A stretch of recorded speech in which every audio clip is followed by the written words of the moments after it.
Mire, lo que pasa es, déjeme explicarle algo. Todos hemos hablado y hemos llegado a la conclusión de que cuando todo el mundo llegó al capítulo 20, entonces se preguntaron en el cómo. Y desde luego en el cómo, pues cada cual empezó a pensar de manera distinta y de manera diferente a lo que tenían derecho. Perfectamente tenían derecho a eso. Pero los tres elementos fundamentales del cómo, ¿no?, están en el amileniarismo, en el postmileniarismo y en el premileniarismo. Esos son los tres elementos fundamentales. Bajo esos tres elementos, entonces vamos a encontrar, obviamente, dentro del amileniarismo encontramos el preterismo. El preterismo es una postura del amileniarismo a extremo. ¿Ves? Y entonces, dentro del premileniarismo, vamos a encontrar las escuelas que son históricamente premileniaristas y aquellas escuelas que son dispensacionalistas dentro de su premileniarismo. Y desde luego, pues esto complica el asunto más, ¿verdad? Pero es importante que a la hora de ver, digamos, pues las escuelas, veamos en su marco estas tres: el amileniarismo, el postmileniarismo, el premileniarismo, y desde luego de ahí vamos a ver pues cada una de las ramificaciones, porque aún dentro, interesantemente, pero aún dentro del premileniarismo dispensacionalista hay unas subescuelas, porque yo he tenido la oportunidad de sentarme a escuchar a 4 premileniaristas dispensacionalistas y no se ponen de acuerdo. Entonces, yo aquí no pretendo llegar a ninguna conclusión. Lo que yo pretendo es exponer, ¿verdad?, cómo piensa cada escuela, porque yo soy de los que creo que Dios no va a alterar la forma y manera en que soberanamente ha decidido hacer las cosas porque yo las crea de una o de otra manera. Dios soberanamente las va a hacer como Él las ha determinado. Posteriormente, entonces nos daremos cuenta quién tenía razón y quién se equivocó. Porque yo le aseguro a usted que un amileniarista no se va a perder por ser amileniarista, por amor del Señor. Y que un postmileniarista no se va a perder por ser postmileniarista. Ni un premileniarista se va a perder por ser premileniarista. Porque todos creen que viene. El problema no es que no creen. El problema es cuándo ubican su venida. Y en qué momento es que ellos interpretan se van a dar los eventos. Pero eso no es ningún pecado. Claro, que dentro de este fragor humano, yo he leído literatura, óigame, de unos estudiosos de la Escritura que son más inmisericordia que otros, sí. Y que hacen burla unos de otros, sí. Y que se sentencian unos a otros, sí. Pero eso es parte del proceso del crecimiento cristiano. Tienen que madurar. Porque el hecho de que tengamos diferencias no nos excomulga a nosotros de la gracia. Mire, yo a veces es gracioso porque yo creo que lo conté hace unas semanas atrás de un hermano que me detuvo una vez en el camino y me me dijo que él estaba incómodo conmigo porque yo no fui tajante. Alguien había preguntado que si beber vino era pecado. Y yo dije cuál es mi posición desde el punto de vista cultural. Desde el punto de vista cultural, yo no voy a patrocinar en Puerto Rico el beber vino por una sencilla razón. En Puerto Rico hay alcohólicos que sobran. Y si uno va a estar patrocinando el vino, uno lo que puede estar es llevando a algún hermano o alguna hermana que tiene problemas con el alcohol, al alcoholismo. Y ahí parece que uno tiene que ser responsable. Pero yo no puedo decir a golpe y porrazo que beber vino es pecado.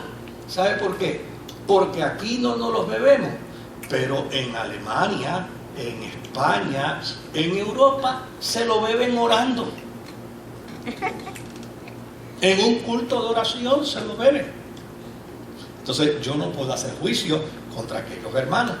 Por eso, pues entonces, este hermano, desde luego, me encontró en el camino y me dio un regaño garrafal que yo necesitaba ser más drástico en mis posiciones y necesitaba ser más preciso. Pero lo gracioso era que él iba con un galón de Maví en la mano.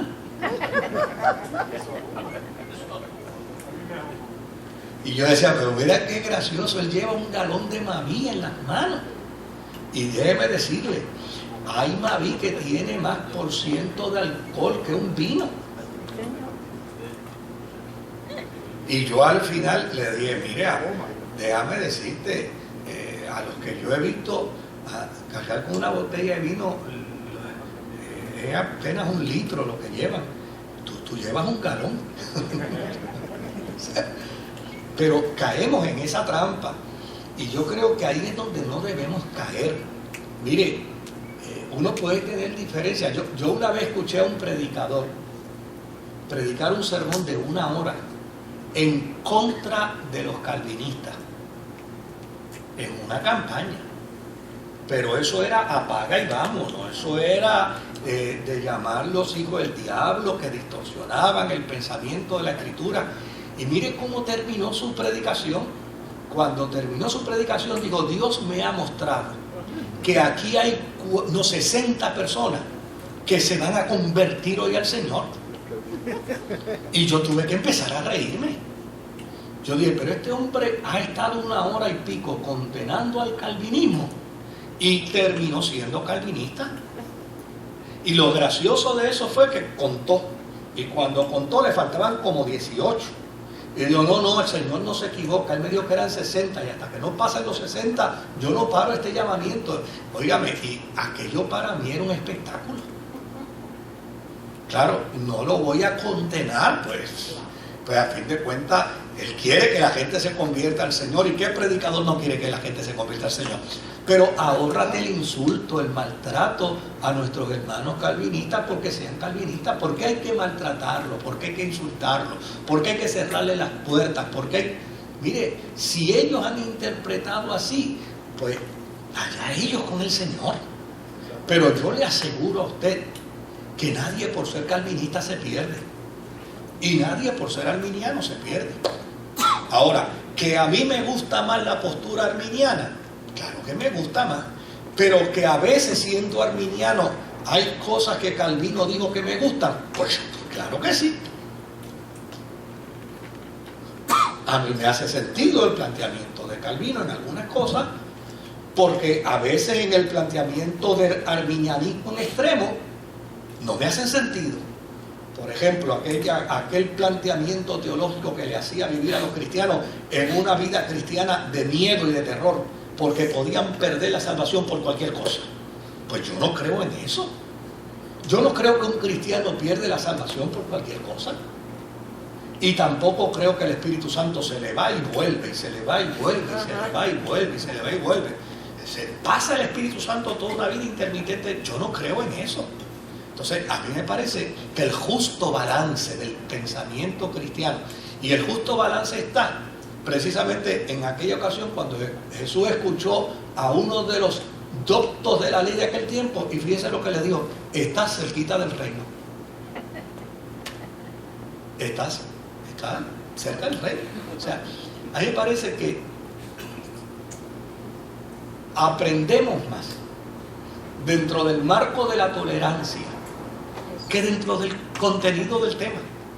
Mira, a fin de cuentas, no es importante saberse al pie de la letra la escuela premileniarista y la escuela mileniarista, no. Lo que es importante es aprender, óigame, a ser tolerantes. Y desde luego, mire, esta postura y esta posición de tolerancia, yo la he defendido cuando yo fui estudiante del Seminario Evangélico de Puerto Rico. Una de las cosas que yo hice fue convertirme en defensor del pentecostalismo, pues porque soy pentecostal, y al punto de que en ocasiones, en reuniones de grupo, yo dije, oigan, a mí me parece que ustedes son más misericordiosos con otras denominaciones que con los pentecostales, y eso es vergonzoso. Eso es vergonzoso, que usted sea más misericordioso con el espiritismo que con los pentecostales, y que sea más misericordioso con los santeros que con los pentecostales. Se supone que sea misericordioso con los dos. Pero había veces que daban una explicación, óigame, una explicación de la santería que era una explicación sociocultural. Pero cuando iban a explicar el pentecostalismo, entonces caían en el proceso de ridiculizar. No, no lo voy a permitir. De eso es que se trata. De que no caigamos en la trampa de juzgar la experiencia de fe de un preterista, de un amileniarista, de un premileniarista, porque no piensa como nosotros. A mí me gustaría que la eternidad se dé como yo creo. Claro, en el cielo no se ganan apuestas, pero para yo ganar las 2 o 3. Es decir, te gané. Se dio como yo creía. Pero a fin de cuentas, lo importante no es que yo gane. Lo importante es que estemos en la presencia del Señor. Y cuando lleguemos a su presencia, se nos va a olvidar nuestras escuelas y nuestras posiciones. Se va, olvídese de eso. Ya estamos aquí. Olvídate del chisme de si creíamos o no creíamos. Ahora, hemos hablado del amileniarismo y hablamos de una de las escuelas, obviamente, que es un extremo del amileniarismo, que es precisamente el preterismo. Rebeca pues nos habló de ese tema hace 2 martes atrás. A mí me gustaría hoy que hablemos un poco del premileniarismo. Y desde luego, hablar del premileniarismo, pues, es básicamente la escuela en la que estamos gran mayoría de los cristianos hoy. Porque es interesante, te voy a explicar algo. Es interesante que los movimientos evangélicos han crecido en unos tiempos unos y en otros tiempos otros. Cuando la Reforma Protestante, pues obviamente los movimientos dentro de la Reforma que crecieron, pues fue el luteranismo, obviamente el calvinismo, fueron los movimientos que crecieron. Y bajo ellos pues hay una serie de denominaciones que están dentro de esos movimientos y eran los movimientos grandes. Pero posteriormente, digamos a finales del siglo XIX, el pentecostalismo empezó a crecer. Y hay denominaciones pentecostales que son más grandes hoy que todas las denominaciones históricas de un país. Por ejemplo, usted agarra, por mencionar una sola iglesia, la Iglesia de Dios Pentecostal Movimiento Internacional, una sola en Puerto Rico. Pues la Iglesia de Dios Pentecostal Movimiento Internacional en Puerto Rico tiene más iglesias que todas las iglesias históricas con sus concilios, juntas. Tiene esa sola, tiene 570 y tantos iglesias en Puerto Rico. Si usted junta discípulos de Cristo, metodistas, bautistas, luteranos, no las tiene. Esa sola denominación. Pero esa es una.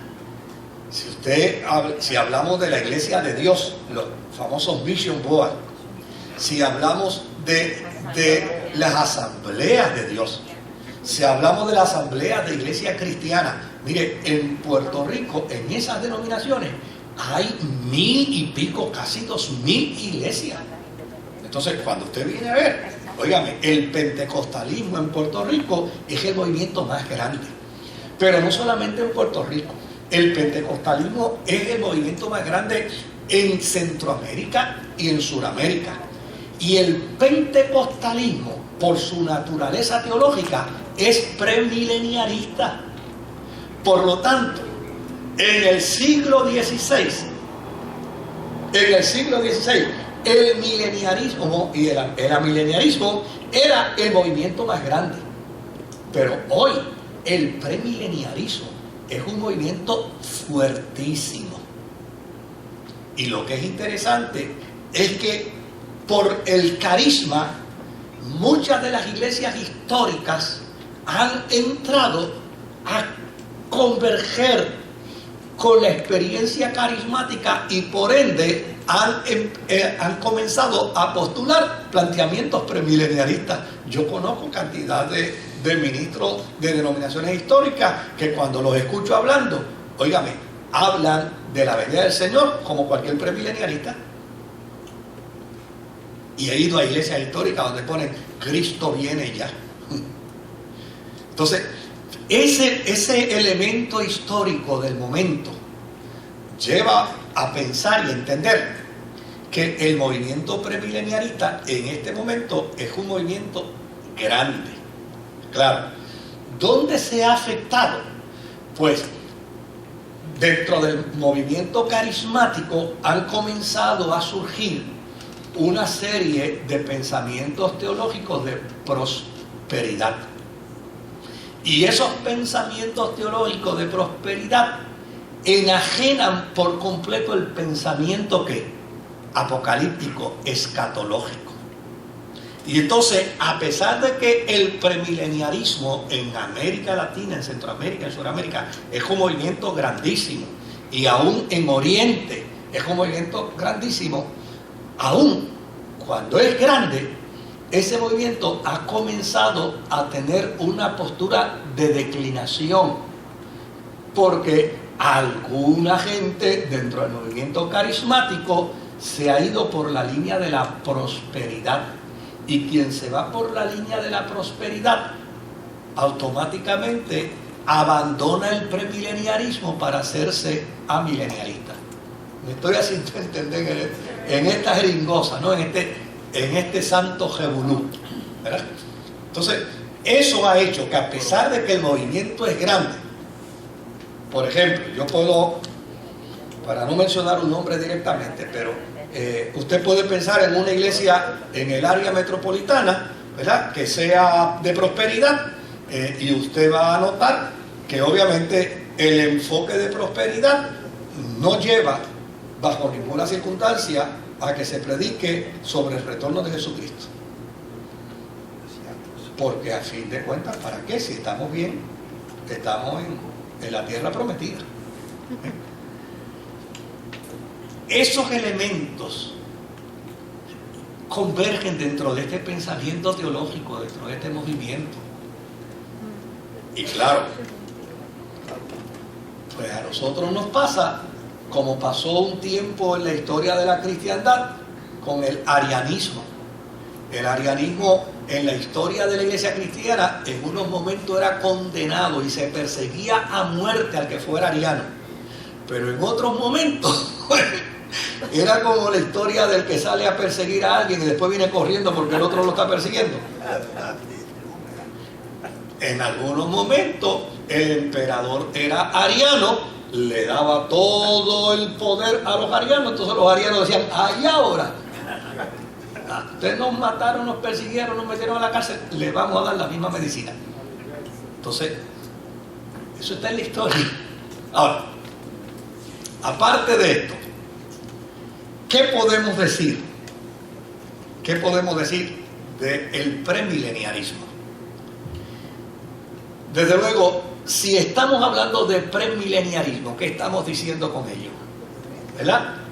Que lo que se interpreta del capítulo 20 de Apocalipsis va a suceder antes del milenio.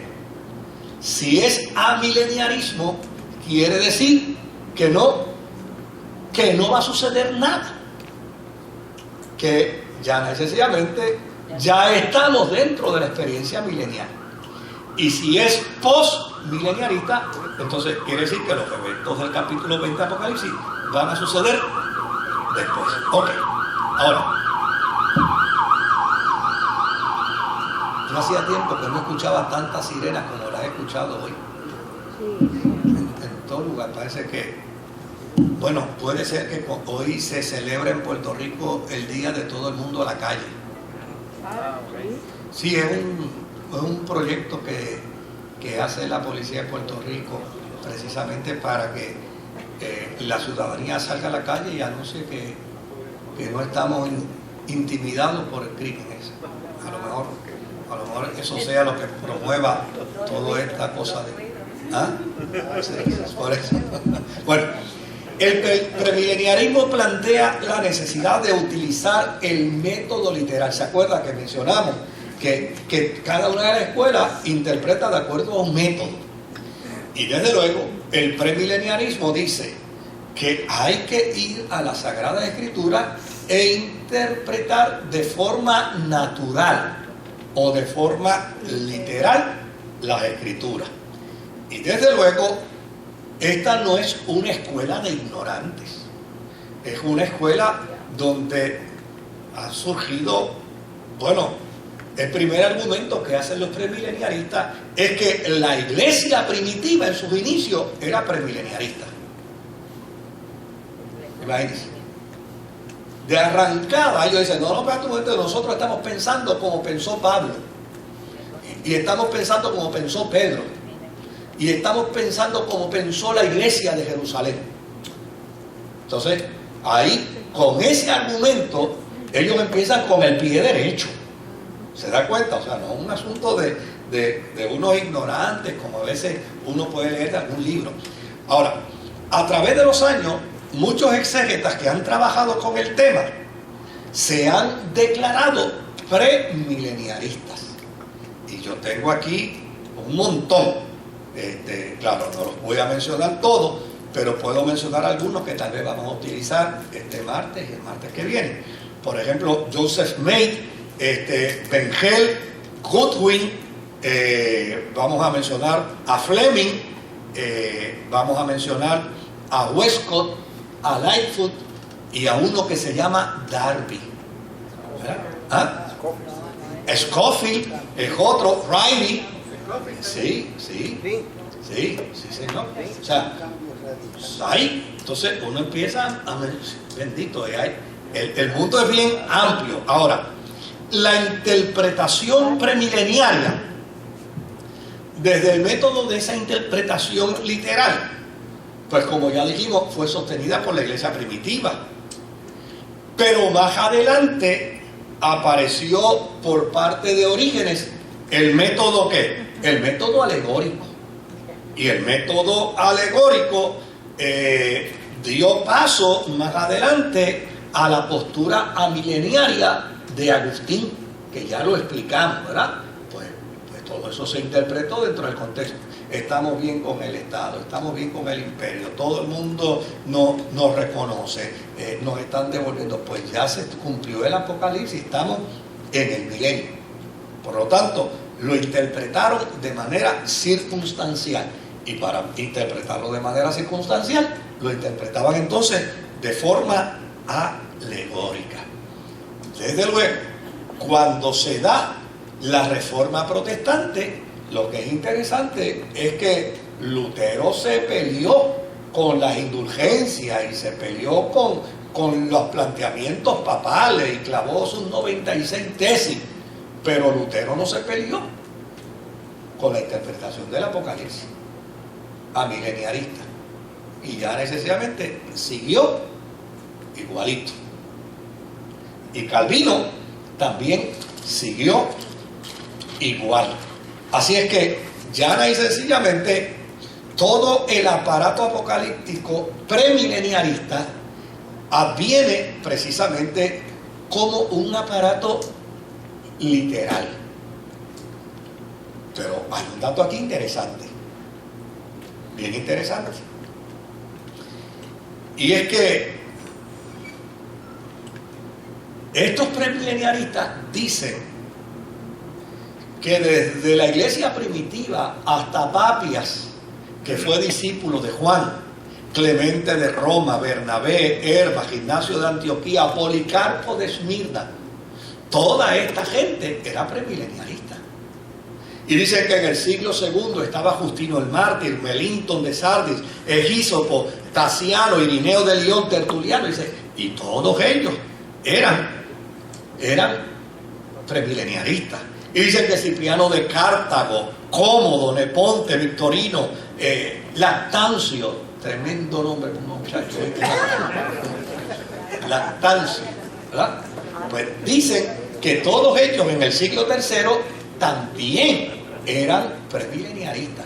¿Cuándo empieza el movimiento amileniarista? Posterior al siglo III, porque, óigame, ya la iglesia está en amistad ¿con quién? Con Roma. Y si está en amistad con Roma, no hay persecución, no hay muerte, no hay robo, no hay abuso, no hay atropello. Llegó el Señor. Ahora, fíjese los elementos interesantes del amileniarismo. Por ejemplo, uno para comenzar a saborearlo. Cuando nosotros vamos a la afirmación de que Jesús es el Mesías, ¿a dónde vamos? Para afirmar que Jesús es el Mesías. Al Antiguo Testamento. El Antiguo Testamento es el documento que afirmó a la iglesia primitiva, ¿qué cosa? Que venía el Mesías. Y para que se cumpla la Escritura, dijo, sed tengo. Y para que se cumpla la Escritura, dijo, Dios mío, ¿por qué me has desamparado? Porque todas esas expresiones de la cruz estaban, ¿qué? Estaban profetizadas en el Antiguo Testamento. ¿Qué es lo que plantea el premileniarista? Dice, el Antiguo Testamento demarca todas las profecías con respecto al Mesías. Y a la hora de interpretarla, no se interpretan alegóricamente. A la hora de interpretarla, se interpretan literalmente. Tal como está. Fíjese que interesante. O sea, esto no es un argumento de vacío. Dice, cuando un cristiano hoy, alguien le dice, ven acá, ¿y por qué ustedes usan el Antiguo Testamento en su Biblia? Usamos el Antiguo Testamento porque en el Antiguo Testamento están todas las profecías concernientes a Jesús. Y cuando se habló de David, no era de David, era del Mesías. Entonces, ¿y quién rebate eso? Si rebatimos eso, nos quedamos sin documento para afirmar que Jesús es el Mesías. Entonces, ese argumento que para la cristiandad es sólido en la afirmación del Mesías, los premileniaristas dicen, es igualmente fundamental para nosotros sostener el premileniarismo. O sea, si funciona para afirmar el Mesías, tiene que funcionar también para sostener ¿qué? El premileniarismo. Entonces, ¿qué empiezan ellos a hacer? Mira, vamos a ir ahora a la pantalla, si allá los técnicos nos ayudan. Vamos a Génesis capítulo 12. Génesis capítulo 12, verso 1 al 3.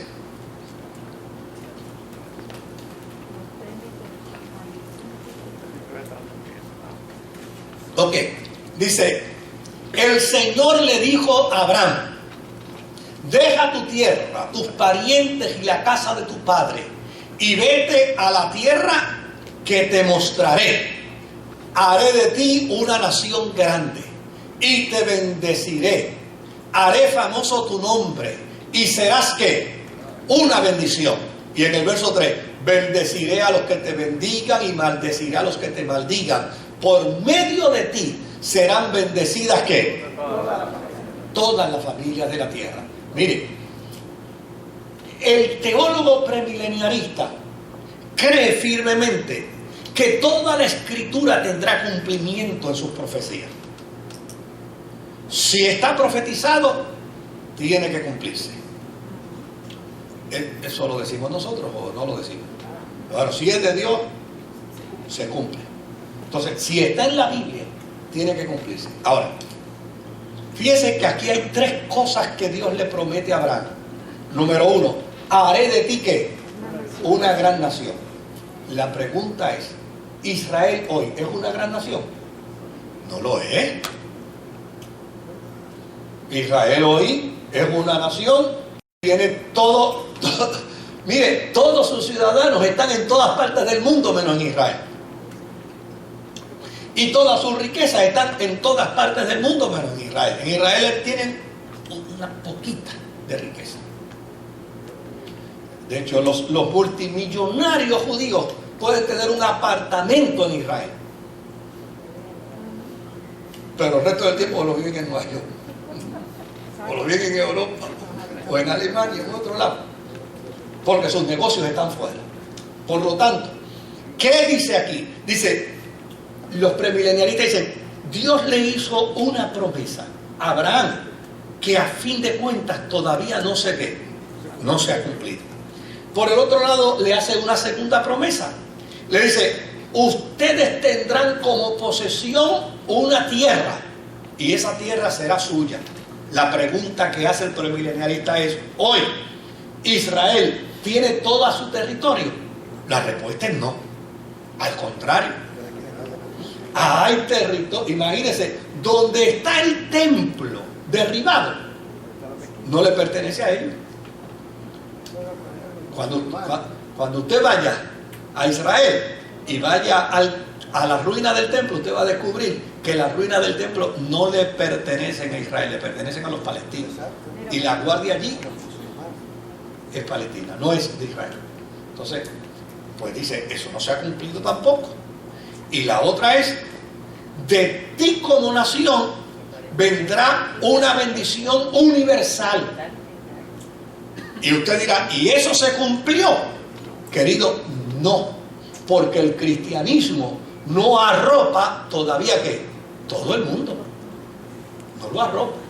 Entonces, ¿qué dice el premilenialista? El premilenialista dice, Dios le hizo a Abraham en el capítulo 12 3 promesas. Y para colmo, en el capítulo 15 de Génesis, ahora vamos al 15, se las ratificó. Es decir, le hizo la promesa y afirmó que la promesa iba a ser ¿qué?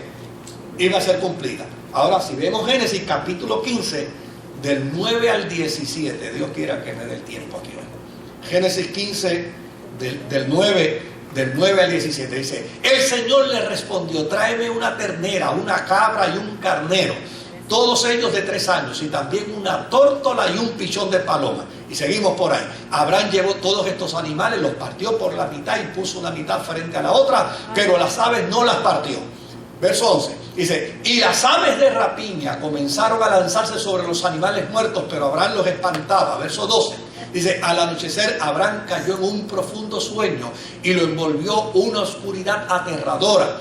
El Señor le dijo, debes saber que tus descendientes vivirán como extranjeros en tierra extraña, donde serán esclavizados y maltratados durante 400 años. Verso 14, pero yo castigaré a la nación que los esclavizará, y luego tus descendientes saldrán en libertad y con grandes riquezas. Tú en cambio te reunirás en paz con tus antepasados y te enterrarán cuando ya seas muy anciano. 4 generaciones después de tus descendientes volverán a este lugar, porque antes de eso no habrá llegado al colmo la iniquidad de los amorreos. Cuando el sol se puso y cayó la noche, aparecieron una hornilla humeante y una antorcha encendida, las cuales pasaban entre los animales descuartizados. Es decir, aquí Dios ratifica con Abraham el pacto. Entonces, ¿qué dice el premilenialista? Dice, Dios no es hombre para mentir, ni hijo de hombre para arrepentirse. Si le prometió a Israel, ¿le va a qué? Le va a cumplir. Cuando se llega al capítulo 20, el capítulo 20 de Apocalipsis es la antesala de la eternidad. Y entonces, ¿qué hacen los premilenialistas? Dicen, ¿y cuándo va a cumplir esto? Ah, pues tiene que ser aquí. Aquí es que tiene que cumplir esto. Entonces, llana y sencillamente, ellos empiezan a desarrollar una interpretación, porque, óigame, no podemos dejar a Dios sin cumplirle a Israel lo que le prometió. Porque cuando nos vamos a la tesis de Pablo, Pablo termina diciendo que al final Israel será ¿qué? Será salvo. Y todo Israel será salvo. Y Dios no ha olvidado para siempre. Inclusive Pablo a los romanos le dice: ustedes no se enorgullezcan, porque ustedes a fin de cuentas son el injerto, la raíz verdadera, el fruto verdadero es Israel. Ustedes están insertados ahí porque Dios los ha llamado a hacerlo. Pero luego que Dios termine de trabajar con ustedes, va a comenzar a ¿qué? A trabajar con ellos. Por eso es que ellos dicen: la iglesia primitiva desde el principio era premileniarista. Ahora, lo interesante de esto es que si vamos a Segunda de Samuel capítulo 7, verso 11 al 17. Repito para beneficio a los que están por internet. Segunda de Samuel 7, 11 al 17. Mira cómo dice: desde el día en que nombré gobernantes sobre mi pueblo Israel, y a ti te daré descanso de todos sus enemigos. Pero ahora el Señor te hace saber que será Él quien te construya una casa. Cuando tu vida llegue a su fin y vayas a descansar entre tus antepasados, yo pondré en el trono a uno de tus propios descendientes. Esto se lo están diciendo a David. Y afirmaré su reino. Será Él quien construya una casa en mi honor, y yo afirmaré su trono real para siempre. ¿Verdad? Dice: yo seré su padre y él será mi hijo. Así que cuando haga lo malo, lo castigaré con varas y azote, como lo haría un padre. Verso 15. Sin embargo, no le negaré mi amor como se lo negué a Saúl, a quien abandoné para abrirte paso. Se lo está diciendo a David, ¿verdad? Tu casa y tu reino durarán ¿qué? Durarán para siempre delante de mí. Tu trono quedará establecido para siempre. Natán le comunicó todo esto a David, tal como lo había recibido por revelación. Es decir, ¿qué interpreta el premileniarista? Que Dios le prometió a David descendientes, y que de estos descendientes Dios establecería un reino eterno. Por lo tanto, como ya estamos llegando al final en el Apocalipsis, en el capítulo 20, los premileniaristas dicen: ven acá, ¿y cuándo es que Dios le va a cumplir a Israel lo que le prometió? Si Pablo dice que se lo va a cumplir, si Pedro dice que lo va a cumplir, si la iglesia primitiva lo afirmaba, si la profecía, aquí, ¿cómo lo va a cumplir? Entonces ellos empiezan a postular que si todas las profecías del Antiguo Testamento se cumplieron literalmente con respecto a la venida del Mesías, pues también todas las profecías deben cumplirse del Antiguo Testamento literalmente en la segunda venida del Señor. ¿Se da cuenta que esto no es una conclusión errática? No lo es. Es una conclusión lógica. Porque a fin de cuentas, de lo contrario, la cristiandad tendría que dejar de utilizar el Antiguo Testamento para afirmar a Jesús como Mesías. Y nos buscamos un lío. Entonces, aquí hay un sentido lógico en su planteamiento y un sentido inteligente, no un sentido ignorante. Ahora, desde luego, ¿a qué conclusión llegan?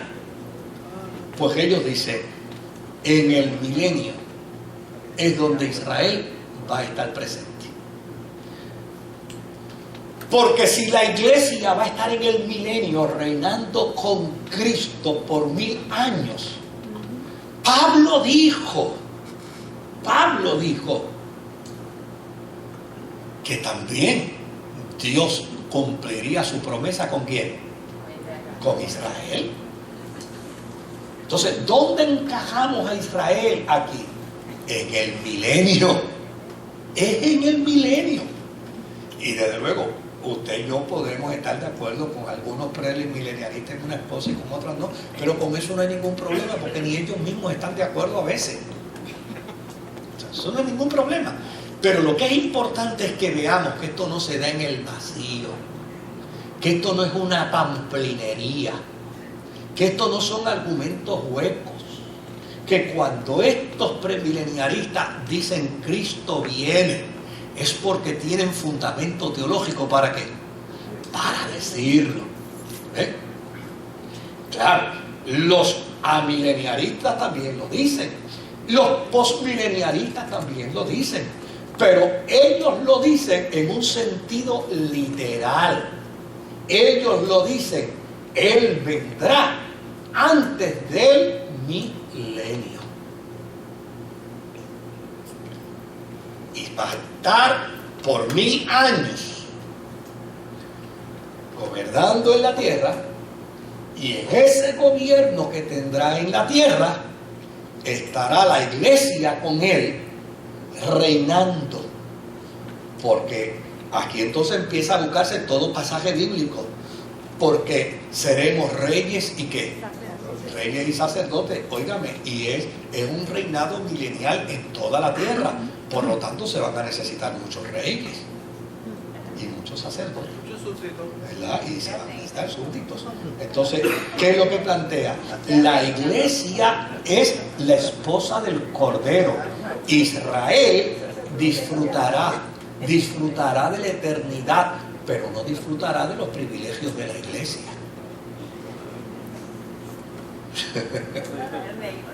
O sea, aquí es donde empieza entonces que toda una serie de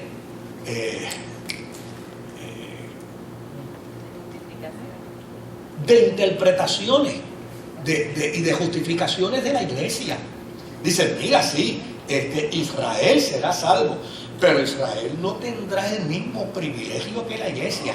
La iglesia ha sido declarada la novia del Cordero, la esposa del Cordero. Fíjese que dentro del premileniarismo, la interpretación literal es que para establecerse el milenio, la iglesia viene con Cristo ¿de dónde? Del cielo. Porque el premileniarista va a decir que antes del milenio ha venido ¿qué? El rapto. ¿Eh? Porque ellos agarran todo ese rompecabezas y empiezan a darle forma. Y le dan. Yo miro porque yo no sé si me están entendiendo. ¿Eh? Le empiezan a dar forma y le empiezan a dar forma. Y entonces ponen todos los eventos que más adelante los vamos a ver. Todos los eventos. Mira, estos son los eventos que nosotros creemos. Así es como va a suceder. Ahora, yo quiero que veamos unos pasajes bíblicos antes de decir otras cositas más de los premileniaristas, porque es justo también que digamos qué dicen los que no creen en los premileniaristas, ¿verdad? Por lo menos yo espero que ustedes lo quieran escuchar. Pero vamos a ver a Zacarías capítulo 14, verso 4 al 9. Ok. En aquel día pondrá el Señor sus pies en el monte de los olivos, que se encuentra al este de Jerusalén. Y el monte de los olivos se partirá en dos, de este a oeste, y formará un gran valle, con una mitad del monte desplazándose al norte y la otra mitad desplazándose ¿a dónde? Al sur. Ok. Verso 6. Verso 5, dice, ustedes huirán por el valle de mi monte, porque se extenderá hasta Asal. Huirán como huyeron del terremoto en los días de Usías, rey de Judá. Entonces vendrá el Señor mi Dios, acompañado de ¿qué? De todos sus fieles. ¿Qué interpreta el premileniarista? ¿Quiénes son los fieles del Señor? La iglesia, pues ahí lo interpreta literalmente. Dice, en aquel día no habrá luz ni hará frío. Dice, será un día excepcional que solo el Señor conoce. No tendrá día ni noche, pues cuando llegue la noche seguirá alumbrando la luz. ¿Ven? Entonces, interesante, ¿verdad? Ahora, verso 9. Dice, 8, perdón. En aquel día fluirá agua viva desde Jerusalén, tanto en verano como en invierno. Y una mitad correrá hacia el mar muerto y la otra mitad hacia el mar Mediterráneo. Verso 9. El Señor reinará sobre toda la tierra. En aquel día el Señor será el único Dios y su nombre será el único nombre. Déjeme cantarle una estrofa de un cántico premileniarista. Cuán gloriosa será la mañana cuando venga Jesús el Salvador. Las naciones unidas como hermanas, bienvenidas daremos al Señor. No habrá necesidad de la luz ni el resplandor.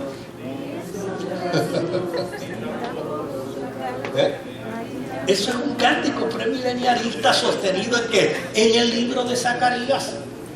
¿Verdad? ¿Cantaba mucho eso? Sí, pues, imagínate. Ahora, fíjese, ¿qué dice el premileniarista? ¿Cuándo se ha cumplido esto?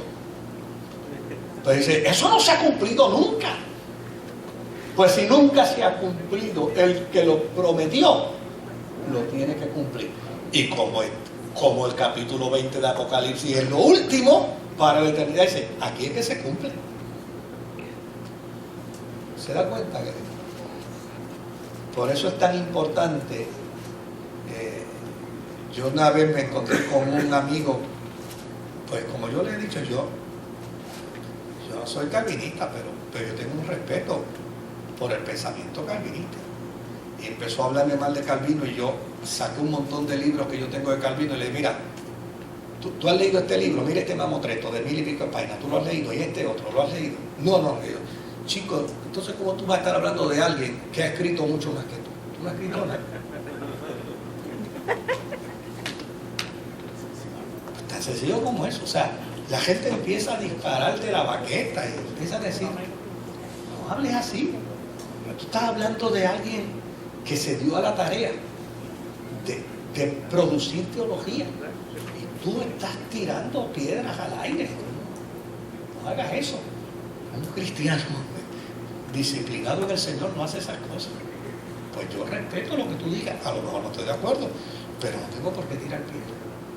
Ahora, si vamos a Jeremías capítulo 23 versículos 5 al 8, mira cómo dice Jeremías 23 5 al 8. Dice, vienen días, afirma el Señor, en que de la simiente de David haré surgir un vástago justo. Él reinará con sabiduría en el país y practicará el derecho y la justicia. Verso 7. Dice, en esos días Judá será salvada, Israel morará seguro. Y este es el nombre que se le dará. El Señor es nuestra ¿qué? Es nuestra salvación. Por eso afirma el Señor, vienen días en que ya no se dirá por la vida del Señor, que hizo salir a los israelitas de la tierra de Egipto, verso 8, sino por la vida del Señor que hizo salir a los descendientes de la familia de Israel y los hizo llegar del país del norte. Y cuando un premileniarista lee eso, poco le falta para decir que los hará llegar de los Estados Unidos de Norteamérica. ¿Se da cuenta? Poco le falta para decir, vienen del Bronx y de Manhattan. Entonces, dice, y de todos los países a donde los había expulsado y habitarán ¿qué? En su propia tierra. Entonces, ¿qué hace el premileniarista? Dice, ¿eso se ha cumplido? No, pues tiene que cumplirse. ¿Se da cuenta, querido?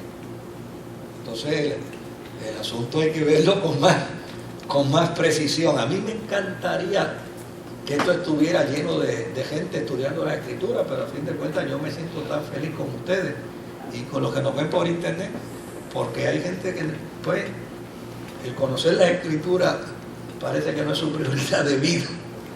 Pero fíjense, pero pues por lo menos no se pierden por no venir a mi estudio bíblico. Ahora, vamos a Daniel capítulo 7. Daniel capítulo 7, verso 13 al 14. Daniel 7, 13 al 14. Y mire lo que dice. En esa visión nocturna, vi que alguien con aspecto humano venía entre las nubes ¿de quién? Del cielo. Se acercó al venerable anciano y fue llevado a su presencia. Verso 14. Y se le dio autoridad, poder y majestad. Todos los pueblos, naciones y lenguas lo adoraron. Su dominio es un dominio eterno que no pasará y su reino jamás será ¿qué? Destruido. ¿Qué va a preguntar el premilenialista? ¿Esto se ha cumplido? No, pues tiene que cumplirse, porque el premilenialista va a decir: Dios no es hombre para mentir, ni hijo de hombre para ¿qué? Para arrepentirse. Si Él lo dijo, se tiene que cumplir. Veamos de ese capítulo el verso 27. Vamos a llegar al verso 27. Ahí, mire lo que dice el verso 27 ahora.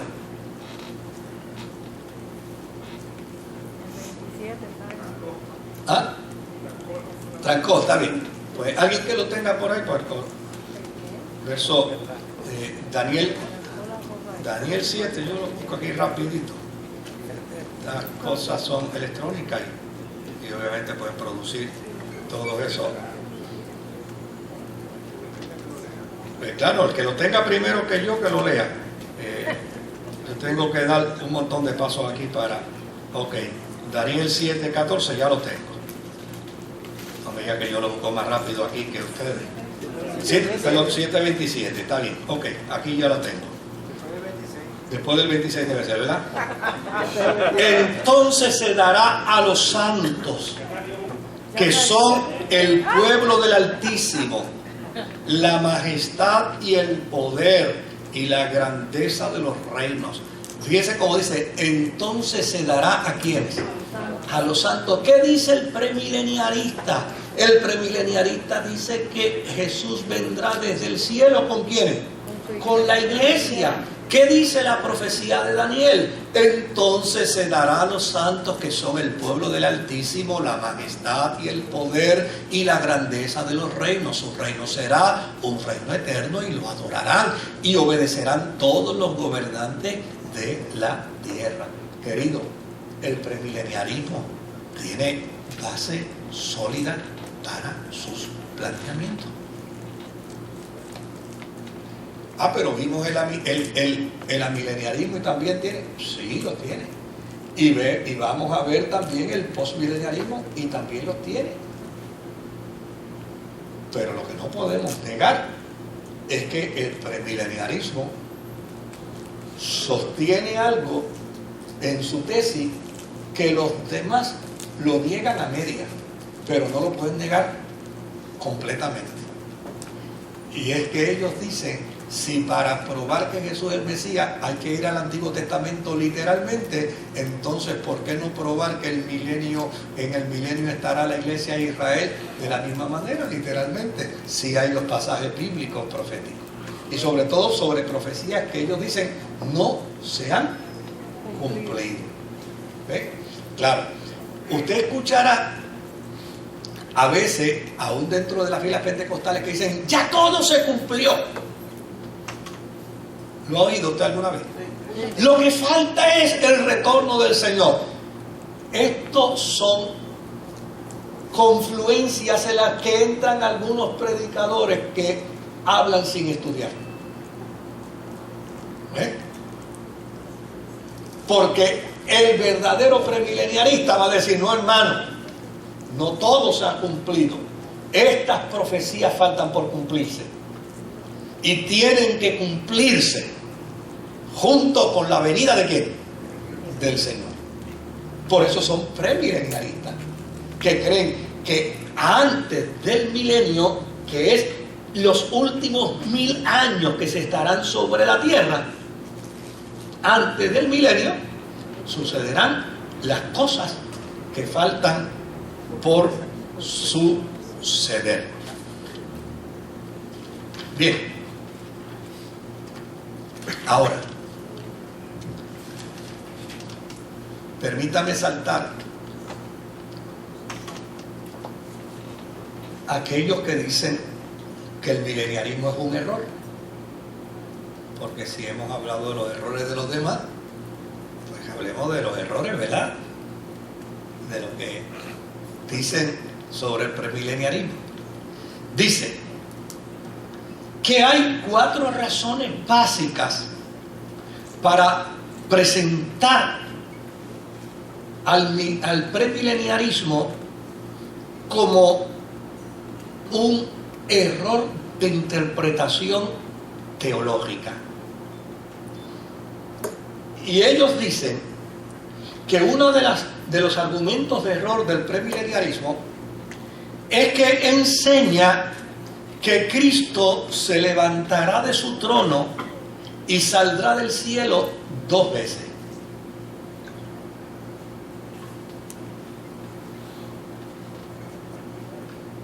Y desde luego, los que están en contra del premileniarismo dicen que el Cristo no se levantará de su trono celestial hasta el tiempo de la restauración de todas las cosas.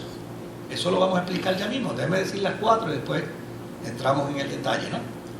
Dicen que el segundo argumento es que el premileniarismo enseña que habrá 3 días de juicio.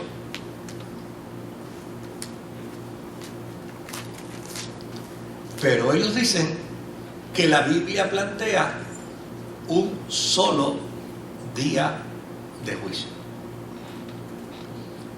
El tercer error que ellos aducen, en el que el premileniarismo cae, es que el premileniarismo enseña que habrán 3 días de resurrección de muertos. Pero ellos dicen que la Biblia enseña de un solo día de resurrección de muertos. Ellos vuelven y dicen que el cuarto error del premileniarismo es que enseña que los creyentes y los incrédulos han de resucitar y de ser juzgados en 2 días distintos. Y ellos dicen que la Biblia enseña que los creyentes y los incrédulos han de ser resucitados y juzgados el mismo día. ¿Verdad?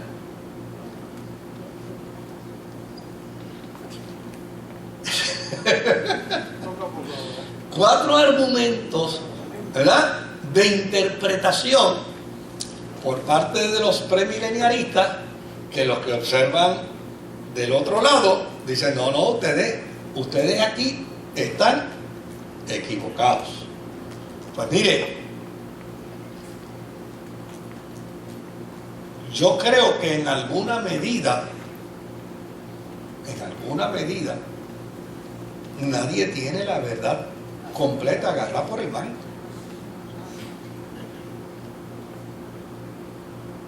Nadie. Y me parece que no hay dogma dentro de las filas de la fe que una sola denominación las tenga todas perfectamente delineadas.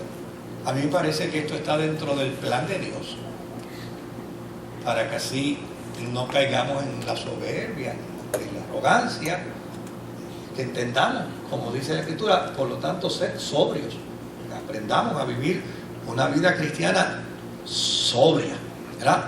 Ahora, ellos dicen: el premileniarismo enseña que Cristo se levantará de su trono y saldrá del cielo 2 veces. Dice, algunos dicen que hasta 3 veces, antes del fin de los tiempos. Es decir, que primero se levantará de su trono en el rapto de la iglesia. Porque Cristo se levanta de su trono, viene y rapta ¿qué? La iglesia, se encuentra con ella en las nubes, entonces se va con la iglesia 7 años, y entonces, después de los 7 años, vuelve de nuevo y se levanta de su trono para la segunda venida, ¿verdad? Al final. Entonces ellos dicen: pero eso no es lo que la Biblia dice. Es decir, que estos vienen a hacer el juego del literalismo también, porque van a dos textos bíblicos para literalmente refutarlo. Es decir, que ellos acusan a los premileniaristas de ser literales, pero ellos a la hora de juzgar, pues hacen literalismo también teológico. Y mire lo que dice. En Hechos capítulo 2 y versículo 11, dice: así que, exaltado por la diestra de Dios, y habiendo recibido del Padre la promesa del Espíritu Santo, ha derramado esto que vosotros veis y oís. Y dice en el verso 34 del capítulo 2, dice: porque David no subió a los cielos, pero él mismo dice: dijo el Señor a mi Señor, siéntate a mi diestra hasta que ponga a tus enemigos al estrado de tus pies. Entonces, ¿cuál es la postulación literal que ellos hacen? Que no puede existir dos levantamientos de Cristo de su trono cuando en el milenio todavía el falso profeta, el anticristo y la bestia no han sido destruidos, y la muerte, y esos son los enemigos de ¿qué? De Cristo. Entonces ellos dicen: ¿cómo puede ser? ¿Cómo puede ser que Cristo se levante de su trono si todavía que sus enemigos están ¿qué? Cuando dice el texto que tienen que estar primero ¿qué? Bajo sus pies. Ahora, volvemos de nuevo. Yo en esto quiero ser lo más justo posible, ¿verdad? Volvemos de nuevo al planteamiento. Lo que pasa es que el amileniarismo hace descansar la tesis de que los enemigos de Cristo serán puestos bajo los pies de Cristo por la iglesia.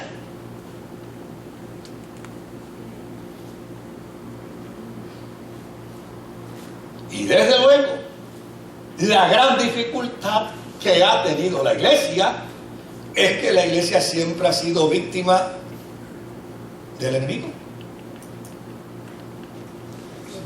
De hecho, la iglesia se mantiene en pie como resultado de que Cristo está en su trono intercediendo. ¿Por qué? Por nosotros. Entonces, ahí empieza todo el debate. Dice: pero venga, ¿qué tú estás diciendo? Que entonces es la iglesia la que le va a poner a Cristo sus enemigos bajo sus pies. Cuando el mismo Jesús plantea y afirma que como resultado del querigma vio a Satanás descender del cielo como un rayo y que las puertas del infierno no prevalecerán contra la iglesia del Señor. Cuando el mensaje es distinto, que es como resultado de Cristo que Satanás ha sido vencido, que como resultado de su resurrección se ha sellado el derrocamiento de Satanás. Entonces se hace interesante la discusión, ¿no? El otro texto que se utiliza por parte de los que no creen en el premileniarismo es 1 Corintios 15:25, que dice: porque preciso es que Él reine hasta que haya puesto a todos sus enemigos debajo de sus pies.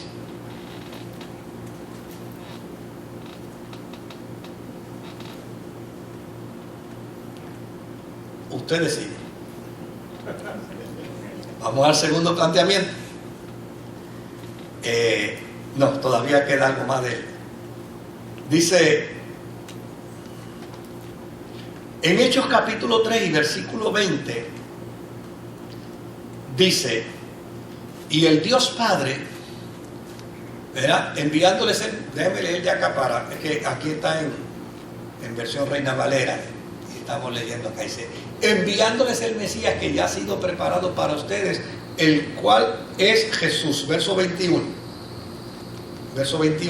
Dice: es necesario que Él permanezca en el cielo hasta que llegue el tiempo de la restauración de todas las cosas, como Dios lo ha anunciado desde hace siglos por medio de sus santos profetas. Pero este argumento del verso 21 sirve para ambos. Ambos lo escriben. Y dicen: pues claro. Pues entonces, más a nuestro favor, dicen los premilenialistas, porque precisamente lo que se trata es de cumplimiento de los profetas. Y ya estamos en el último tiempo, y para que el cumplimiento de los profetas se dé, o es ahora o es nunca. Y si es nunca, Cristo queda como que Cristo queda como mentiroso. Acércate acá para que te podamos escuchar de salir. ¿Ah? No, acércate acá. Es que es para beneficio de los hermanos que están en. Sí. No. Ajá. Dame un segundito lo que te traen el micrófono, el fututo. Sí, para que lo vean allí para que se vean en televisión. Sí, el argumento que se plantea en 1 Corintios capítulo 15 me sorprende, ¿no? Ajá. Porque el amilenarismo pues niega el que hayan varios sucesos de resurrección. Sin embargo, los versos que anteceden, el 24 y el 23, es precisamente lo que plantean esos diferentes órdenes que nosotros los preminaristas afirmamos. O sea, que se basa en un texto y dos textos, o sea, los textos anteriores, en su contexto, digamos, tumban lo que ellos están planteando. Vuelvo y les digo, o sea, yo quiero ser objetivo en mi planteamiento. Y yo puedo reconocer que hay argumentos muy lógicos dentro del amilenialismo. Pero el premilenialismo tiene argumentos bien sólidos.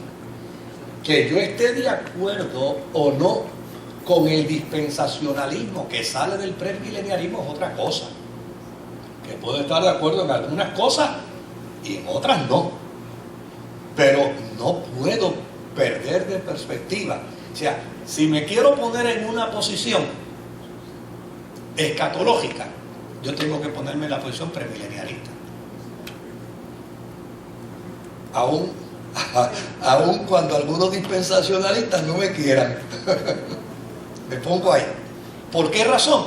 Porque para mí el premileniarismo tiene unos argumentos teológicos. Óigame, ese solo argumento de que, mira, si literalmente el Antiguo Testamento es bueno para probar que Jesús es el Mesías, ¿por qué entonces no afirmar también que las profecías antiguo-testamentarias tienen que ser cumplidas literalmente? Oye, se cae de la mata. O sea, se cae de la mata. O sea, si sirve para una cosa, tiene que servir para la otra. ¿Cómo es posible que sirva para una cosa y para otra no? Mire, es interesante porque cuando yo estaba en el seminario evangélico, en uno de los cursos, pues obviamente se le dio la oportunidad a cada estudiante que hiciera una defensa de su posición, ¿no? De su posición escatológica. Y obviamente, pues por yo ser pentecostal, me pidieron que yo hiciera una defensa del dispensacionalismo.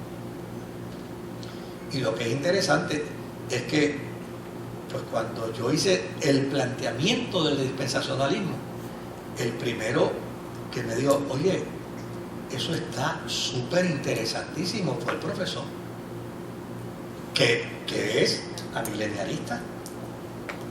Me dijo, óyeme, pero eso tiene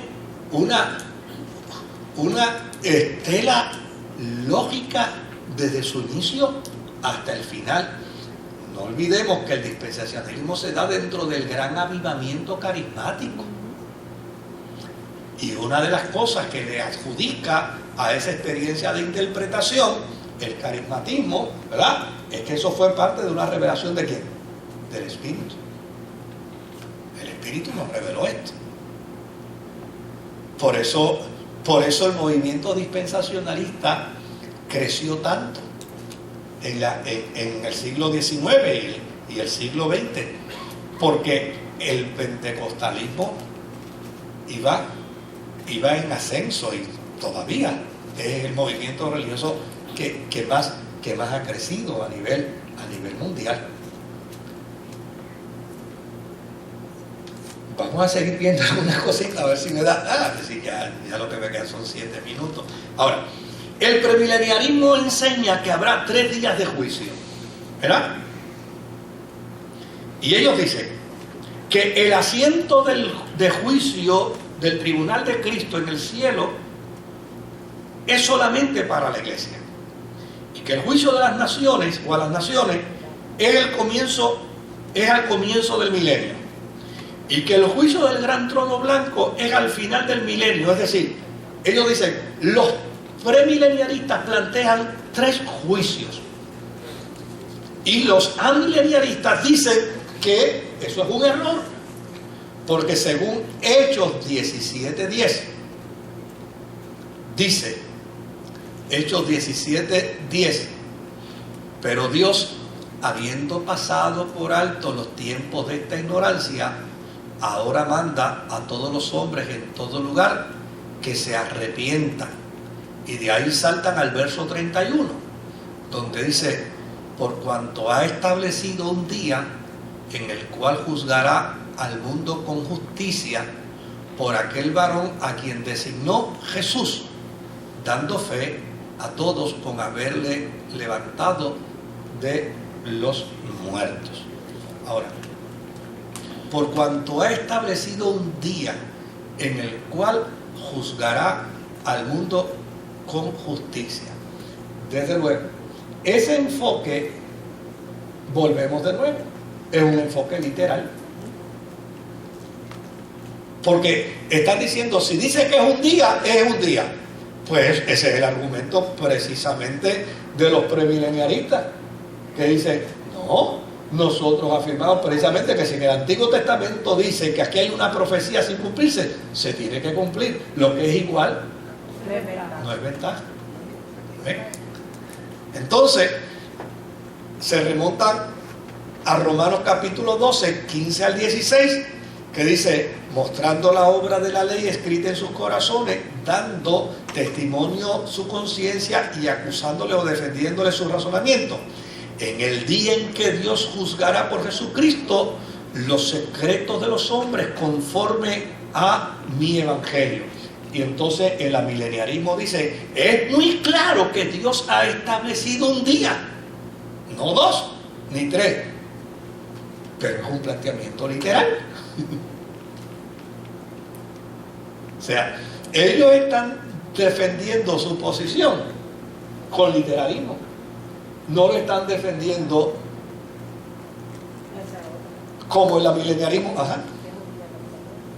Por eso, entonces, no, ese es el argumento del premileniarista. Dice, no, espérate, que ustedes están planteando un día como si fuera un elemento de 24 horas. ¿Ve? O sea, con toda honradez, el amileniarismo empieza a verse corto en sus argumentos cuando empieza a hacer señalamientos al premileniarismo.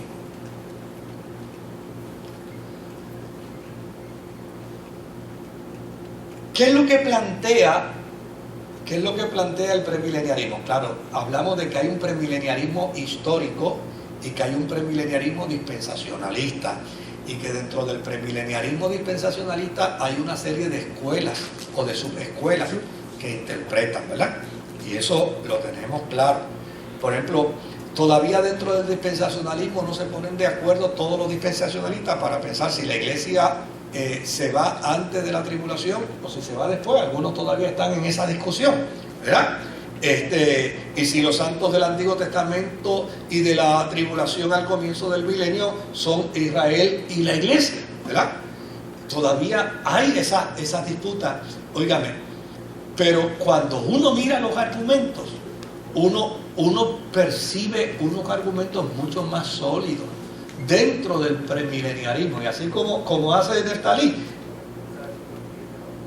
Por eso son excusas. Sí.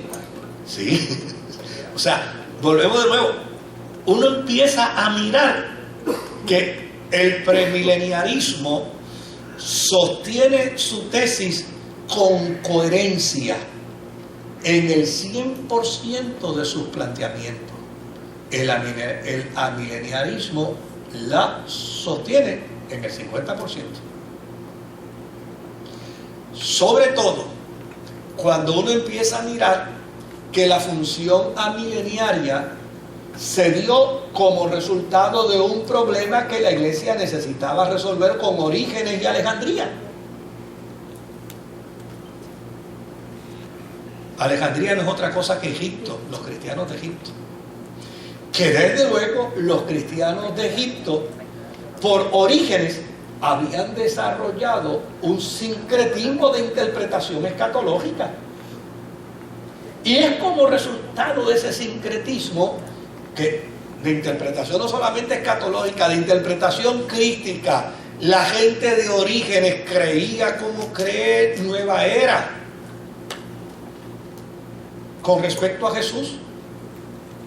Bueno, imagínense yo, pues no se asusten con lo que les voy a decir, ¿verdad? Pero yo me certifiqué en varias ocasiones como hipnólogo, no como cantante de himnos, sino como practicante de hipnosis. ¿Verdad? Digo, una vez le dije a una persona, me dice, pero usted cogió clase de canto. No es de hipnólogo, es de hipnosis. Y obviamente lo que es interesante es que uno de los profesores que yo tuve, con el que yo discutí, porque hay una serie de especialistas en el campo de la hipnosis clínica que sostienen y afirman que la hipnosis no prueba para nada la reencarnación. Para nada. Esos son cuentos de camino. El déjà vu, eso tiene explicaciones racionales y lógicas.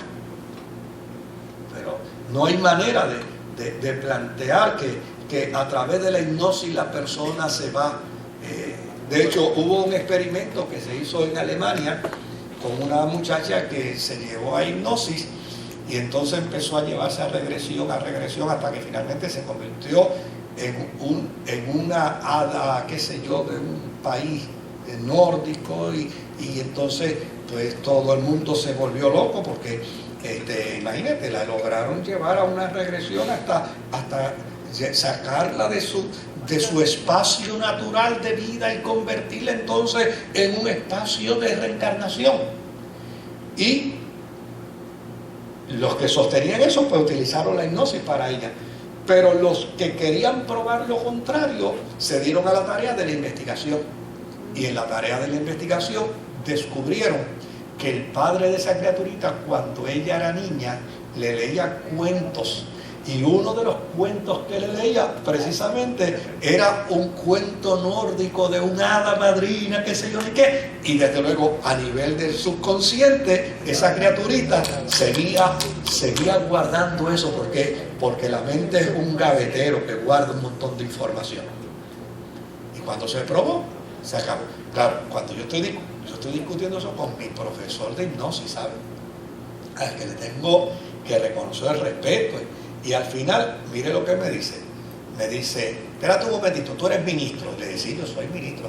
Me dice, Orígenes, uno de los padres de la iglesia, creía en la reencarnación. Y yo le dije, sí, precisamente por eso fue que la iglesia decidió pedirle a Agustín que lo desbancara teológicamente. Porque yo no me voy a tragar. O sea, no me vengas tú a decir a mí que es un padre de... Sí, pues precisamente por eso, como humano, él tenía derecho a equivocarse, pero para eso le echaron a San Agustín, para que lo cogiera y afinara teológicamente el pensamiento teológico de Alejandría, que estaba distorsionado. Y desde luego, el amileniarismo surge como resultado de una grande distorsión que hubo en el premileniarismo por parte de Alejandría. Pero, óigame, lo mismo sucede hoy con el dispensacionalismo. Si por alguna razón el dispensacionalismo ha perdido crédito, no ha sido por los Orígenes, y no ha sido por el planteamiento premileniarista, ha sido por unos atrevidos, ignorantes, que han pretendido llevar el planteamiento escatológico más allá de lo debido. al punto de andar buscando un anticristo para ponerle nombre, y cuando no lo encuentran en el Papa, lo encuentran en el presidente de los Estados Unidos, y cuando no en el secretario de Estado, sino cuando en el secretario de la Unión Europea, y siempre andan buscando un anticristo a como dé lugar.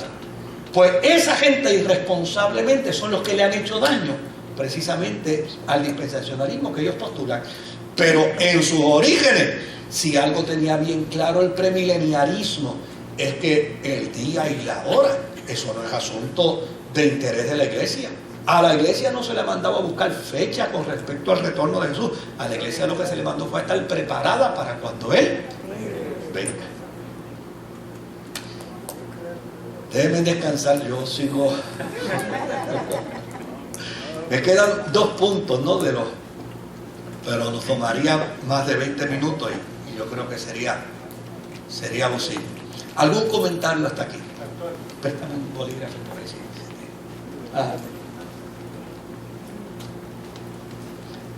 Yo he hecho con ustedes en CEPRI, cuando era CEPRI, ahora se tiene otro nombre, era que me ponían a dar una clase, yo empezaba haciendo preguntas y preguntas y dejando todas las preguntas sin contestar, decían, este viene a enseñar falsa doctrina. Después decían, mira, fíjate, finalmente aterrizó. Porque yo creo que el estudio de la Escritura hay que hacerlo responsable. Adelante. Quizás ustedes los estudiosos pues se dan cuenta. No, ustedes los estudiosos no. Yo leo a los estudiosos. No, yo leo a los estudiosos. Se dan cuenta cuando un predicador comete unos errores que brincan de una escuela a otra escuela, sí. Pero nosotros, la mayoría, ni nos damos cuenta ni lo sabemos si están brincando, ¿no? Sí, yo a veces le consulto al pastor Neftalí cuando me doy cuenta que se está saltando, sí, uno se da cuenta. Claro, hay cosas que no hacen ningún daño. O sea, por ejemplo, tomar un pasaje bíblico y decir que este pasaje bíblico se va a cumplir ahora mediante una oración y demás. Pues eso no hace ningún daño. Eso es cuando alguien viene y me dice, el Señor me dice que te quiero orando más. Digo, yo debería orar más, claro que sí. Sí, yo debería, si algo yo debería hacer es orar más. Y cuando ore más, debería orar más todavía. O sea, a mí no me molesta que alguien me diga eso, que el Señor me quiere orando más. Porque, pues qué bueno, ojalá y pudiera tener 24 horas de oración. Pues eso no es algo que, ¿verdad? Que, pues, uno puede escuchar planteamientos. Mire, Puerto Rico perdió uno de los más grandes predicadores del Evangelio, al que uno tiene que decir con todo honradez que no le llegaba a los tobillos de la pasión, del compromiso. Pero cuando yo lo escuchaba, yo podía decir dónde estaban todos sus errores teológicos. Pero fue como una vez yo le dije a un grupo de pastores, digo, pero él con todos sus errores teológicos llama a la gente a la conversión y se convierte en 1000. Y tú con todo lo que sabes no se te convierte en nadie. A fin de cuentas, ¿a quién Dios quiere mejor? ¿A uno que se convierta con errores o a uno que lo sepa todo y nadie se convierta? Pues Dios prefiere a ese, así que olvídate de ese cuento. O sea, esa es la realidad. Entonces, uno se encuentra, sí, pero claro, si son errores fundamentales, si son alteraciones a la doctrina fundamental de la fe, pues ya no queda otro remedio, ¿verdad? Que llamar a la persona y decirle, mira, estás equivocado en esto. Pero hay cosas, hermanos, que, mire, si uno se va a poner a parar todo lo que uno oye y todo lo que uno ve, entonces pierde las energías en eso. Becky, ve allá donde Becky, que está. Si no la dejan hablar, explota. Cuando las mujeres hablan, el cielo guarda silencio. ¿Y algo ahora de eso? Incluyendo el pastor. Lo que pasa es que también la problemática que surge son cuando se hace, o sea, nosotros estamos haciendo un estudio básicamente teológico, de conceptos teológicos. Sí, tienes razón. Pero son las implicaciones histórica, económica, política, que significa una postura. Sí. Porque, por ejemplo, una de las posturas sería las implicaciones políticas y militares, que significa económicas, tecnológicas, de todo el sistema, que es lo que nosotros no estamos mirando fijamente aquí, porque implicaciones militares serían, podemos entonces justificar que Israel invada a toda el área de Palestina, porque la palabra dice que va a tener toda la región que tenía antes, No, pues, o se justifican las acciones, y a uno que el le tira, terrorismo militar de ambos bandos, unos para conseguir una cosa. Entonces, ese tipo de implicación y análisis es el que a veces no lo hacemos porque solamente miramos posturas teológicas, ¿ok? Y tenemos que mirar también qué significa una cosa de la otra, porque nos quedaríamos entonces, lo más que se hace es con el anticristo. ¿Dónde está el anticristo? Si es y esas implicaciones, cuando se ajustan a un contexto histórico, pues uno dice, diantre, ¿dónde estamos parados al creer una cosa y como que la historia camina en otra dirección? ¿Y cómo justificamos los horrores políticos y militares que a veces se hacen en justicia? a base de una interpretación bíblica? Porque obviamente uno no puede justificar que a uno que tira piedra le devuelvan por una pedra un AR-15. No hace sentido. O sea, me tiraste con una piedra, oye, yo devolverte una pedra con un AK-47. Como que no hace sentido. Y a veces en el orden de interpretación, pues entonces justificamos esas cosas, porque entendemos que es como Israel se va a hacer de todas sus tierras. Yo creo que los que han tratado en Israel de conquistar mediante la paz, los han matado. Sí, los han matado porque siempre aparece un fanático que dice, no, mediante la paz no, tiene que ser por la fuerza. Y entonces han matado a dignatarios judíos, precisamente por eso. Y en Palestina también ha sucedido lo mismo. Quien en Palestina le ha dicho a un gobernante judío, no te preocupes, que ya tú verás que vamos a llegar a un entendimiento, también lo han matado, porque dicen, ven acá, ¿cómo que aquí esto es nuestro y aquí ni un céntimo de tierra lo vamos a dar? Entonces, pues eso es lo que ha provocado, pero esto hay que mirarlo dentro de un contexto mucho más amplio. No, desde luego. Ahí hay unos agitadores que están todo el tiempo agitando, porque mientras más pelea Palestina e Israel, más armamento se vende. ¿Sí? ¿Algún otro comentario, queridos? ¿Algo más que quieran añadir? Pues entonces nos vamos. ¿Alguien aquí por primera vez que esté con nosotros?